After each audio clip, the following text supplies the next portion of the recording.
Hello, Namaste. In this video, what I will do is that I'm going to talk about some of the issues which are there in the news.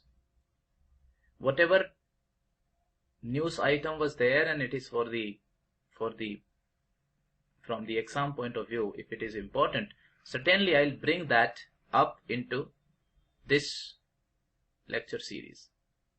Now there would be 2-3 videos related to what was in news this week. The topics which are covered, most likely 2-3 topics are being listed in the heading of the lecture, but other issues are also discussed. Let's say even if I discuss it for 2-3 minutes, I will discuss the issues which are related to the exam. Let's get going. Let's start. First thing that is in news is Indus Water Treaty. First thing that is in news is Indus Water Treaty. Now you all know about Indus Water Treaty.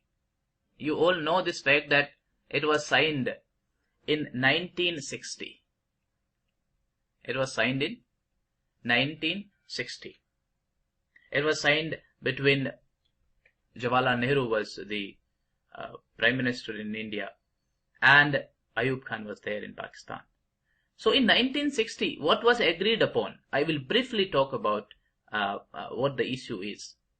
But what is important that what is the contention now? That is the purpose of this this video related to the newspaper. Now 1960, the agreement was, you may be knowing that there are 6 rivers. These 6 rivers are Indus, Chenab, and Jhelum. These are 3 rivers. These are 3 western rivers. What you call these? These are 3 western rivers, and other 3 rivers are Ravi,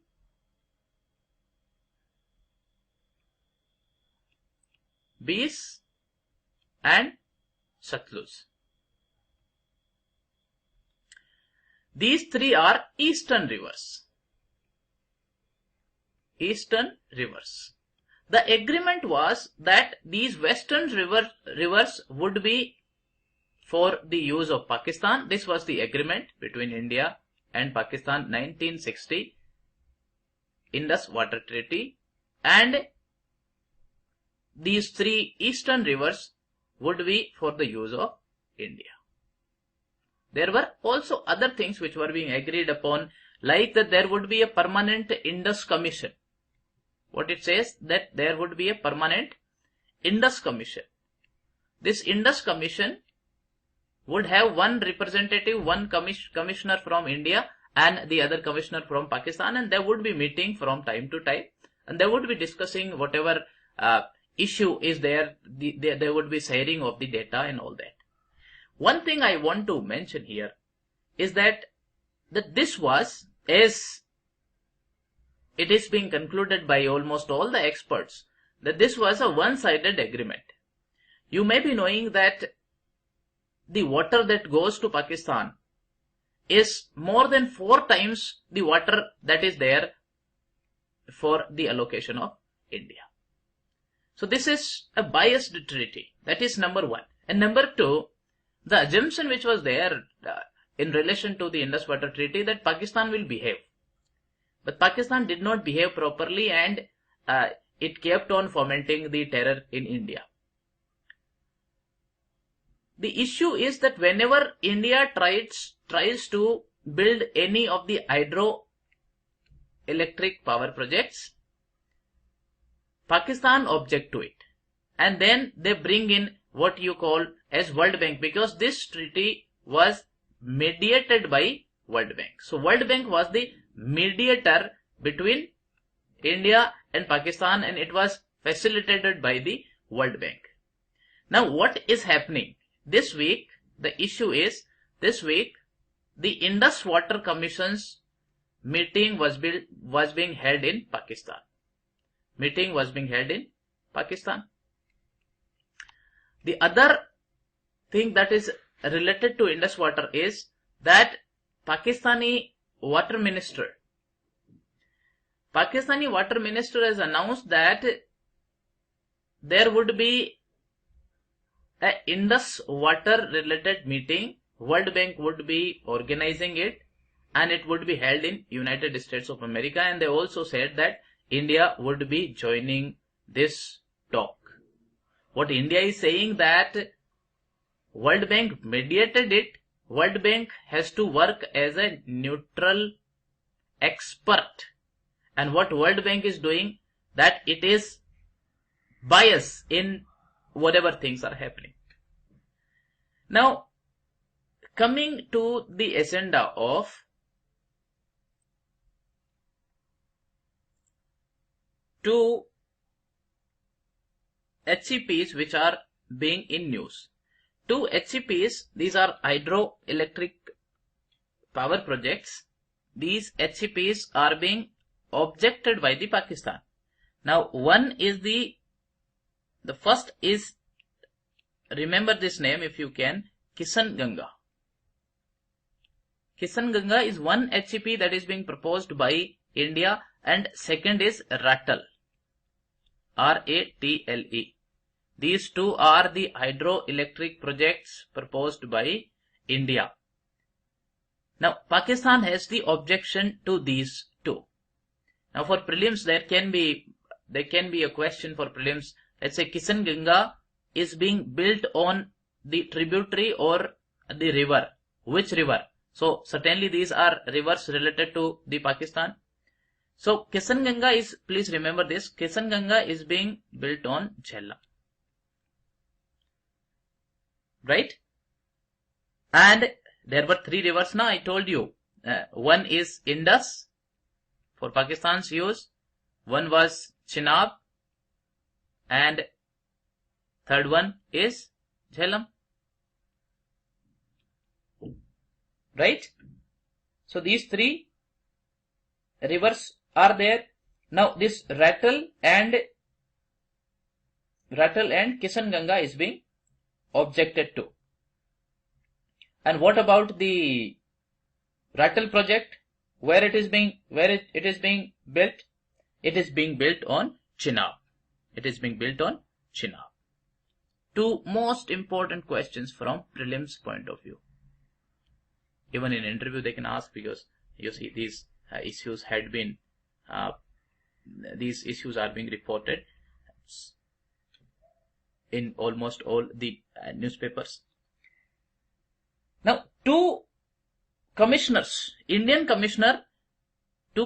met. Indian commissioner, Indus Water Commissioner from Indian side is Mr. P.K. Saxena.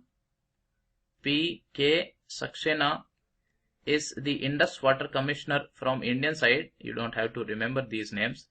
And from Pakistani side, it is Mr. Mirza Asif Syed. Mirza Asif Syed. What is happening here is that Indus Water Commission is talking about the reservations of Pakistan, and the meeting was being held in Pakistan recently, in this week, at the end of the third week of March. But what World Bank has done, that they have launched another initiative, that in Washington there would be a meeting related to the Indus. India is objecting to it, that your job was to provide, World Bank's job was to provide a neutral expert. There is a difference between a neutral expert and arbitrator. What Pakistan is asking for and asked for is the arbitrator. Arbitrator is one whose decision would be binding on both the parties, which is India and Pakistan. One more thing that you need to know is that there are few more projects, few more dams which India has decided that it is going to build. And these dams are, there is one Pakul Dul Dam. So remember three more names. One is Pakuldul. Number two is Miyar. M-I-Y-A-R. Pakuldul, Miyar and Kalnai. Pakuldul, Miyar and Kalnai. You may be knowing that after the terror strikes, especially terror strikes in Uri, the government of India has decided that it is going to fast track. Government of India has decided that it is going to fast track whatever hydroelectric projects are there in the Indus system or these Himalayan rivers, which are the rivers related to the Indus Water Treaty. So India is going to fast track, utilize whatever portion is there which is legitimately belongs to India, and then they will think of something else. Right? Yaad rahega? This is what it is. And no other things, none other thing you have to know. Now let's move to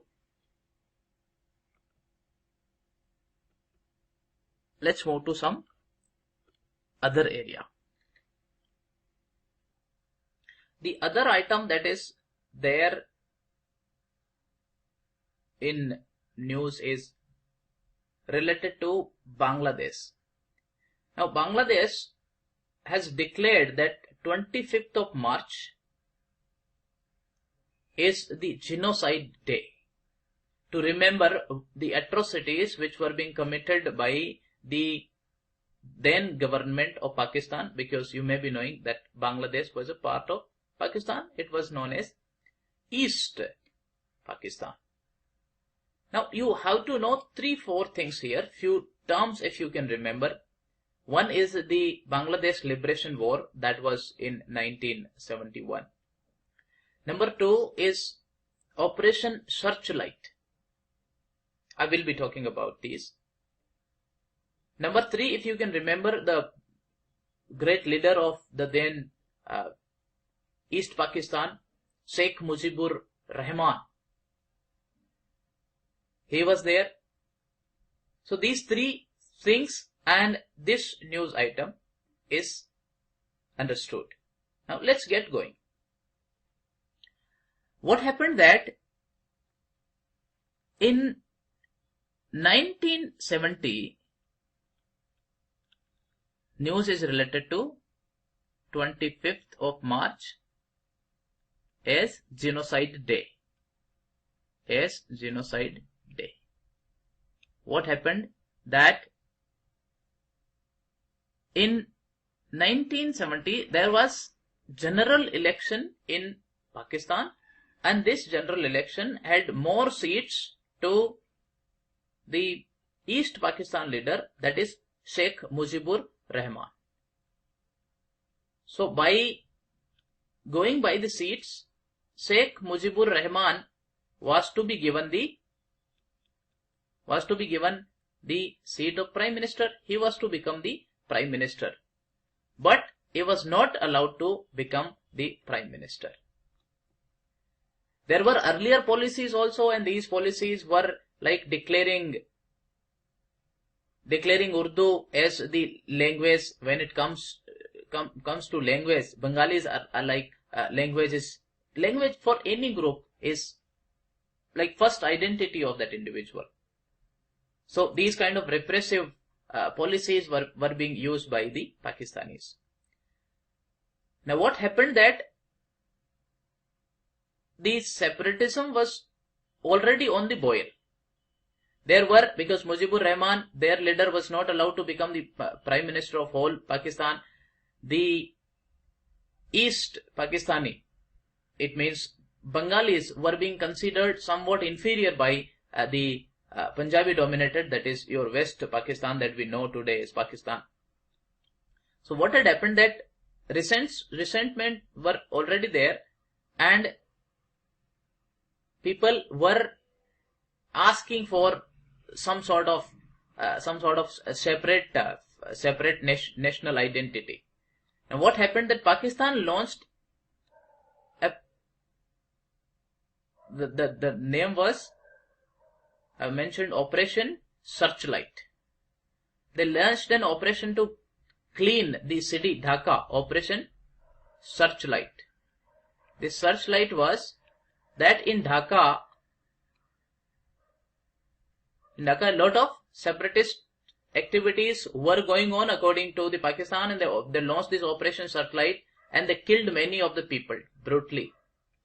So it was a state-sponsored killing of the civilians, directed killing of the civilians, and large number of people were being killed. The official estimates are different than the other estimates are different. So we don't have to go to the estimates. But large number of people were being killed. This happened on 25th March 1971.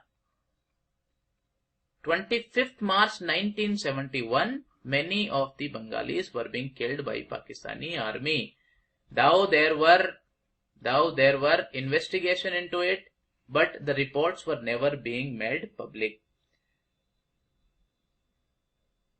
Just to tell you that Pakistan has never, this was the 25th March, and you may be knowing that the next day, that is your March 26th, Sheikh Mujibur Rahman had declared declared Bangladesh a separate nation, and then that was the set off of the liberation war.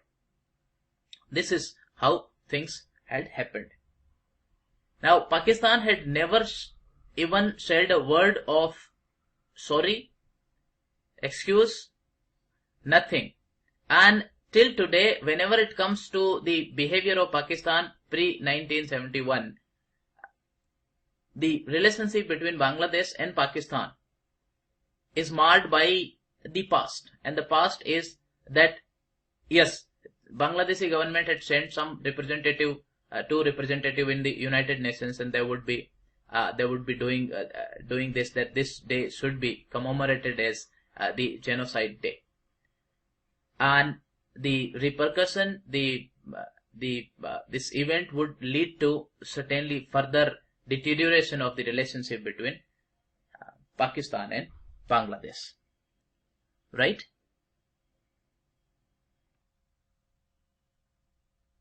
Let's move to another news item that is there in this week. Talking about the Rashtriya Kishor Swasthya Karyakram. That Rashtriya Kishor Swasthya Karyakram is related to the Kishor Swasthya, that is adolescent health. So under Rashtriya Kishor Swasthya Abhiyan, the government had launched a program known as Sathya.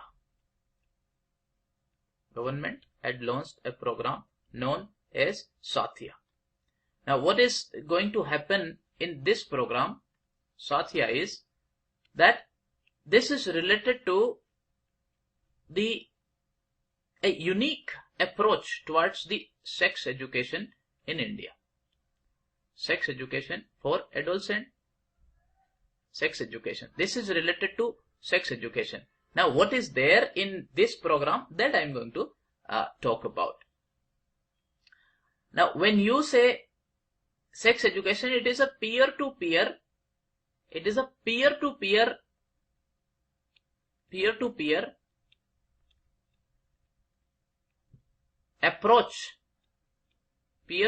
approach towards imparting the knowledge related to the sex related let's say activities, some of the harassment related issues.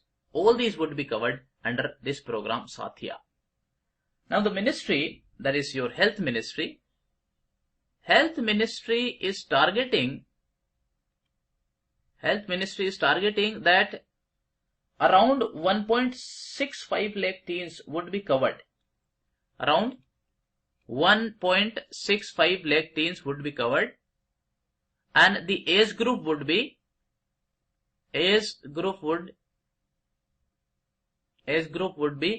from 15 to 19. Now what they would do is that, I take a different color, separate color. What they would do is that they would take these, there would be Satya kits.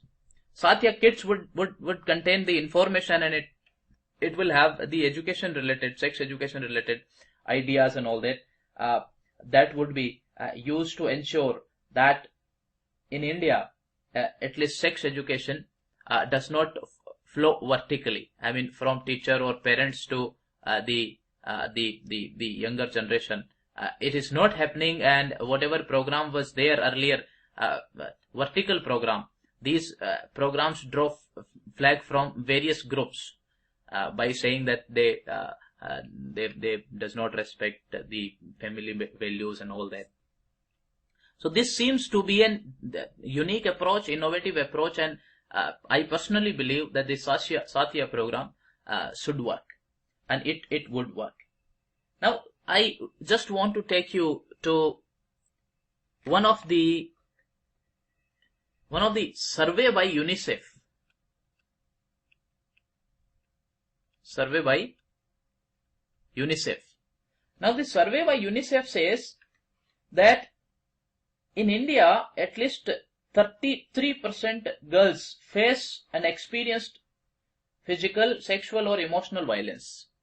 So 1 in 3 girls have faced what we know as some form of violence. Some form of violence. This is being faced by 1 in 3. That comes at around 33%. The partner is responsible for a larger number of crime, around 13%. Some more data, if you want to look at this, more data is that 4.5% have experienced forced sexual intercourse. 3% girls reported sexual violence by the strangers. It means remaining, that is 97% happens by someone who is known.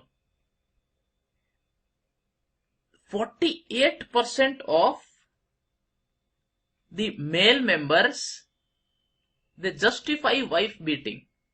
They justify that it's okay to beat wife. And vice versa also. 45% of the girls says it's okay if husband beats wife. It is their own matter. It is the husband-wife, private matter. So 45% girl says it's okay. And not only this husband-wife, more than 40% of the girls, 41% of the girls in India, they are beaten by their parents, especially mom, right? Parents. This is the situation. This is the situation. Now, looking at these, some form of sexual violence, and then touching at the inappropriate touching and all that. Sometimes even the girls do not understand all this. So for that, we require to have a comprehensive system where the peer in the same group, and they find it very easy to discuss things. They find it very easy to share things, which many of the girls would find it difficult to share it with the parents. So this is a unique approach, and it would certainly help. There are around 24 crore girls in this 15 to 19 age group in India. There are 24.3 crore girls are there in this 15 to 19 age group. Now initially, as I mentioned, it would be given to 1.66 lakh girls. Now, well, even one girl, so it would be a peer-to-peer. So even if one girl has the idea of other things related to the sex education is given, then certainly it can be given. That girl would be a point from there. She would be giving this education to others, right? So this is what it is in the news. Let's talk about another important news item which is there, that Uttarakhand High Court had given two rivers, that is Ganga and Yamuna, status of legal minors. Legal minors means these would be treated as persons now. These would be treated as persons. Right? Now what are the implications here? Now, before we go into the implications 1 or 2, this is not new. Uttarakhand High Court had given this, that Ganga would be treated as a person. This is not new. This is not for the first time it is happening across the globe. This has happened earlier also. In New Zealand, there is a precedent. In New Zealand, there is a river. The name of the river is Wanganui River. Wanganui River. Remember, very important name, Wanganui River, and this river is considered sacred. As Hindus consider Ganga sacred by Maori tribe. Maori tribe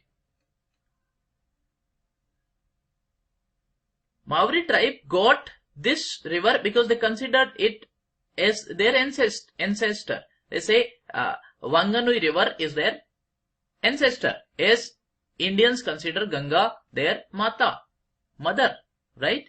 They consider it as the ancestor. The Indian consider Ganga as the Mata. So certainly there is a parallel. And by going to this parallel, the two rivers are declared, Ganga and Yamuna, as the legal minors persons. Now it is a minor, so someone has to work as the guardian. The court, someone had to work as the guardian because a minor has to be represented by the guardian. Now, earlier what used to happen is that, try to understand what I say. पहले क्या होता था? What used to happen is that government, let's say, any person who is being harmed, if someone was being harmed, only then a person who was being harmed, that person could take up the case, not the river itself. But now river as a person has certain rights, and these rights has to be protected. Now on behalf of the river, even if there is no damage to any individual, on behalf of the rivers, new cases can be initiated. So those who are polluting the rivers, and you may be knowing that around 1.5 billion liters, 1.5 billion liters of untreated waste is being released into Ganga alone. This is the expert opinion, and certainly that is true. So Ganga will have the legal entity. Ganga and Yamuna both. So there would be legal parent to these. Now those who are polluting it, they can be sued directly, and court would directly give the order related to it. What can you say about these rights? It's simply, if we look at these simply, then certainly we can say that these are fifth generation of rights. It says these are fifth generation of rights. So first generation of rights were political rights, right? Earlier political rights were there, then your economic rights, right? Then social rights. Is it? Social right. You consider for this cultural rights. Cultural rights. And then you have now unique sort of rights. So in terms of the rights, this is a movement. In terms of the rights, you are moving ahead. Now this fifth generation of right is being said by one of the advocate K.H. Gupta. Now I would differ here, because the second generation of rights in itself would be economic and social, would be in one category, but that's a matter of political science. So you can certainly say that it is the advancement of the next generation of the rights. The condition of Ganga is horrible. 32,000 human corpses are cremated in Varanasi, and you know what happens to these. They certainly throw the half-burnt human flesh into the river, and central government wants to constitute, the good level of the Ganga Management Board. There are efforts like Namami Gange effort is there, but until and unless there is no penalty mechanism, things cannot be improved. And this is a good initiative, in fact, that can be said related to the Ganga. All right then, these were the issues, and I think this should help. I will update you with more issues if I find these important for the exam. Right? Thank you. God bless you. Take care.